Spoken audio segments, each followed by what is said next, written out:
បាទសូមអនុញ្ញាតគោរពជំរាបសួរបងប្រុសបងស្រីដែលស្រឡាញ់វិស័យកសិកម្មខ្ញុំហាយឆនម្ចាស់កសិដ្ឋាន100សូមធ្វើវីដេអូបាទចែករំលែកជូនបងប្រុសបងស្រីបាទអំពីការជាពងខ្យងយកទៅភ្ញាស់ដើម្បីឲ្យវាញាស់បានជាកូនរាប់លានអញ្ចឹងបងប្អូននឹងតាមដានវីដេអូជាមួយខ្ញុំបន្តបន្ទាប់ហើយខ្ញុំនឹងថតកូនខ្យងនៅខាងក្រោមឲ្យបងប្រុសបងស្រីមើលនេះគឺយើងព្យាយាមជានៅតាមអាងប្រកាត់ពូជបាទនេះគឺជាអាងប្រកាត់ពូជហើយយើងមានអាងលូជាច្រើនទាំងតូចទាំងធំបាទអញ្ចឹងបងប្រុសបងស្រីអាចតាមដានទៅមើលទាំងអស់គ្នាបាទនេះគឺនៅផ្នែកខាងលើបាទឥឡូវយើងចូលទៅមើលផ្នែកខាងក្រោមបាទបន្ថែមបាទឥឡូវយើងចង់មើលមេបាវានេះមេបាវាហ៎ណាធំធំល្អហ៎ធំល្អមេបាប្រកាត់ណាបាទអញ្ចឹងយើងទៅមើលទៀតបាទបន្តទៀតនៅផ្នែកខាងក្រោមបាទគឺខ្យងយើងមានច្រើនអាងនៅខាងក្រោមនេះសរុបទៅគឺរាប់រយអាងបងបាទរាប់រយអាងបាទអញ្ចឹងយើងមកមើលទាំងអស់គ្នាបាទនៅខាងក្រោមនេះបាទអញ្ចឹងនេះគឺជាអាងបំពន់ខ្យងហើយនឹងបាទថែទាំខ្យងបាទអូខេនៅតាមអាងសិតតែខ្យងនេះតែខ្យងនេះ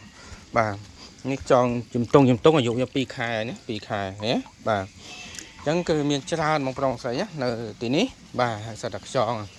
បាទនេះបងប្រុសស្រីឃើញហ៎បាទអញ្ចឹងគឺច្រើនមែនតើនៅទីនេះបាទហ៎សឹកខ្យងពេញហ្នឹងតែម្ដងបាទអញ្ចឹងបងប្រុសបងស្រីឃើញអាងយើងមានច្រើនបាទរាប់រយអាងហើយទៅមើលអាងនៅក្នុងហាប៉ានោះក៏យើងមានដាក់ដែរហើយនៅក្នុងលូក៏យើងមានដាក់ដែរឥឡូវយើងទៅមើលតាមដានទាំងអស់គ្នាបន្តទៀត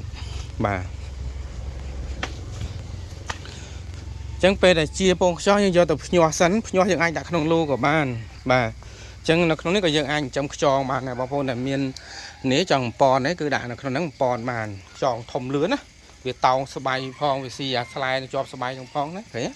បាទហើយបងប្អូនចង់កំងស្បៃនេះគឺយើងមានផ្ញើជូនគ្រប់ខេត្តក្រុងឥឡូវយើងទៅមើលទៀតនៅក្នុងអាងលូម្ដងបាទយរួមយើងដាក់ខ្យងរាប់រយអាងបាទក្នុងនេះក៏ថាខ្យងនៅឃើញពងវានោះចងនេះយើងដាំចកហើយដាំកាផ្លោកទុកជាចំណីហើយទុកវាពងតោងបាទឥឡូវយើងទៅមើលទាំងអស់គ្នាបាទនេះលូឃើញនេះពេញហ្នឹងបាទ